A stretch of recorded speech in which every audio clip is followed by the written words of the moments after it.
1절을 보면 예수님께서는 더 많은 지역에 복음을 전하기 위해서 70명의 제자들을 세우시고 방문할 마을로 보내십니다.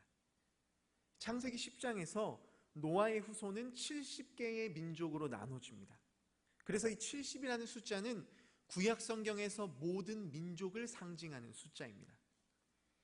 앞서 9장에서 예수님은 이스라엘 12지파를 상징하는 12제자를 파송하시면서 이스라엘을 대상으로 복음을 전하셨다면, 이제 예수님은 70명의 전도단을 통해 복음이 이스라엘을 넘어 온 민족을 향하고 있음을 보여주십니다.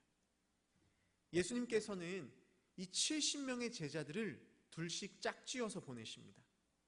신명기 19장 15절을 보면 어떤 사실이 신뢰성을 얻기 위해서는 2명 이상의 증인이 있어야 합니다. 그래서 예수님은 복음을 전할 때 사람들이 제자들의 말을 더욱 신뢰할 수 있도록 둘씩 짝지어서 보내셨습니다.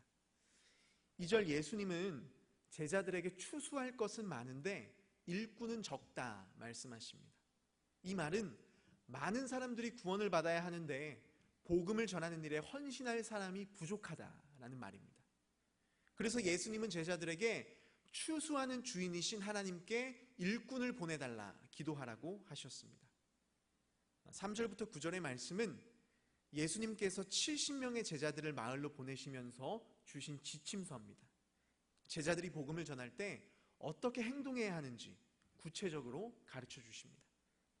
3절, 예수님은 제자들을 보내는 일이 마치 어린 양을 이리에게 보내는 것 같다 말씀하십니다. 복음을 전하는 일이 그만큼 어렵고 위험이 따른다는 말입니다. 어린 양은 목자의 보호 없이 자신을 지킬 수 없는 연약한 동물입니다. 예수님은 이 제자들이 어린 양 같아서 목자이신 하나님의 보호 없이는 맡겨진 사명을 감당할 수 없다 강조하셨습니다. 4절 예수님은 제자들에게 전대, 주머니, 신발을 가져가지 말라 말씀하셨습니다. 이 전대는 여행자들이 돈이나 귀중품을 보관하는 일종의 지갑입니다. 이 유대 지방에서 여행 중에 도둑이나 강도를 만날 수 있는 위험이 많기 때문에 전대는 반드시 챙겨야 하는 물품이었습니다. 그런데 예수님은 제자들에게 필수품을 챙기지 말라 말씀하십니다. 이것은 제자들이 복음을 전할 때 물질에 얽매이지 말고 공급하시는 하나님만 의지해서 맡겨진 사명을 감당하라라는 뜻입니다. 이어서 예수님은 길에서 만나는 사람에게 인사도 하지 말아라 말씀하십니다. 유대 전통에서 인사는 길고 복잡했습니다. 사무엘상 25장 5절부터 6절 말씀을 보면 다윗은 10명의 소년을 나발에게 보내면서 이 나발에게 너는 평안하냐? 내 집도 평안하냐? 내 소유도 평안하냐? 이렇게 문안합니다. 이처럼 유대의 인사 절차는 먼저 샬롬으로 평안을 빌고 이어서 상대방의 건강, 그리고 가족 상태, 재산 상태를 자세하게 묻습니다. 그래서 길에서 누군가를 만나서 인사하다 보면 시간을 낭비하는 일이 자주 벌어졌습니다. 열왕기하 4장 29절 말씀을 보면 오늘 본문처럼 시간을 낭비하지 않도록 인사하지 말라라는 내용이 나옵니다. 엘리사가 수넴 여인의 죽은 아들을 살리기 위해서 급히 자신의 사환이었던 게하시를 보냅니다. 그러면서 길 가다가 누굴 만나든지 인사하지도 말고 받아주지도 말아라 명령합니다. 사람을 살리는 일이 긴급한 상황이기 때문입니다. 이처럼 복음을 전하는 사명은 인사를 생략할 만큼 긴급하고 중요한 일이다 라고 예수님은 제자들에게 강조하신 겁니다. 5절 6절 예수님은 제자들이 어느 집에 들어가든지 먼저 평안을 빌라 말씀하셨습니다. 유대 사람들은 이웃의 안부를 묻거나 만나고 헤어질 때 평안을 빌면서 인사했습니다. 예수님께서 제자들에게 평안을 빌라라고 말씀하신 것은 단순한 인사 이상의 의미가 있습니다. 로마서 5장 1절 말씀을 보면 우리가 믿음으로 의롭다함을 얻을 때 하나님의 평화인 샬롬이 찾아옵니다. 또 에베소서 6장 15절에 하나님의 전신갑주에 대한 이야기를 하는데 이 사도 바울은 우리에게 평안의 복음이 준비한 신을 신으라 말씀합니다. 이처럼 복음의 중요한 속성 중에 하나가 평안입니다. 우리가 복음을 받아들일 때 가장 먼저 평안이 찾아옵니다. 그래서 예수님은 제자들에게 복음을 전해서 그 집에 평안이 임하게 하라 명령하셨습니다. 반대로 복음을 거부하는 집은 평안이 되려 제자들에게 돌아올 것이다 말씀하셨습니다. 이 말은 복음을 거부한 책임은 전한 제자들에게 있지 않고 거부한 사람들에게 있다라는 의미입니다. 7절, 8절 예수님은 제자들에게 복음을 전할 때에 한 집에 머물면서 환대를 기쁘게 받아들이라 말씀하셨습니다. 유대 문화에서 손님을 환대하는 일은 중요한 일이었기 때문에 이 여행자들이 집에 방문했을 때 집주인은 음식과 쉴 곳을 마련해 주었습니다. 한 집에 머물라라는 이 말씀은 이 집 저 집 옮겨 다니면서 더 나은 대접을 받으려고 하지 말고 만나게 되는 한 사람과 깊이 교제하면서 복음을 전하라라는 뜻입니다.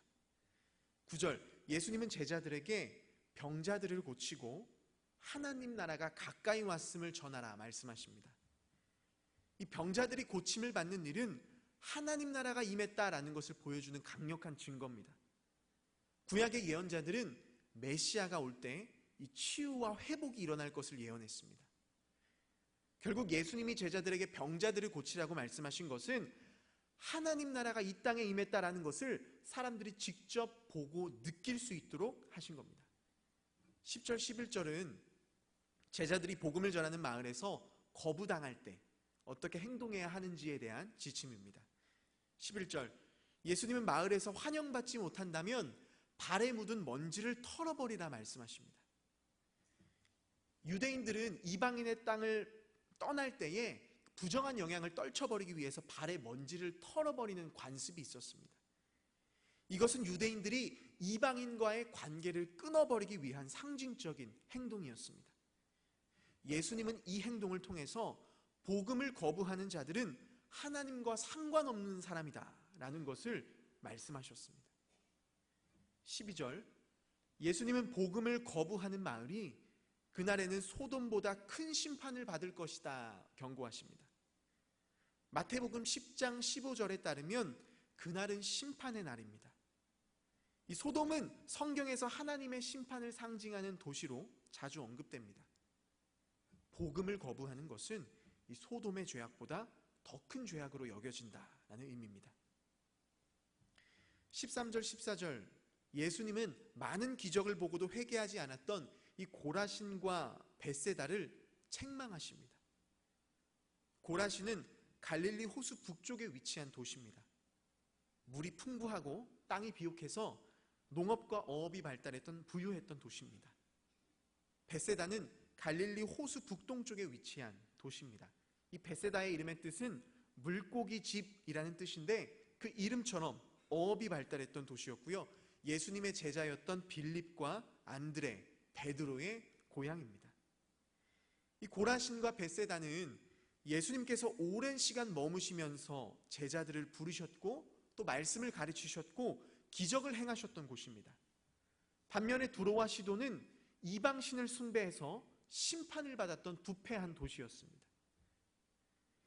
예수님께서는 많은 기적을 보고도 회개하지 않았던 이 고라신과 벳세다를 향해서 너희가 보았던 그 기적을 두로와 시돈이 보았다면 벌써 회개했을 것이다 라면서 책망하십니다. 15절 예수님은 가버나움의 교만을 책망하십니다. 가버나움은 예수님의 제2의 고향이라고 불릴 정도로 예수님께서 오랜 시간 머무시면서 사역했던 곳입니다. 이 가버나움도 고라신과 벳세다와 같이 예수님께 많은 가르침을 받았고 기적을 경험했던 도시입니다. 예수님은 그럼에도 회개하지 않는 이 가버나움을 향해서 내가 하늘에까지 높아지겠느냐 음부에까지 낮아지리라 말씀하십니다. 이 말씀은 이사야가 교만했던 바벨론 왕 느부갓네살에게 선포했던 심판 메시지입니다. 예수님께서는 이 이사야의 말씀을 통해 회개하지 않는 가버나움의 교만을 책망하십니다. 음부는 구약에서 스올 그리고 신약에서는 하데스로 표현됩니다. 누가복음 16장 23절 부자와 나사로 이야기에서 부자가 죽은 후에 고통받았던 곳이 바로 이 음부입니다. 이처럼 이 음부는 고통과 심판의 장소로 묘사됩니다.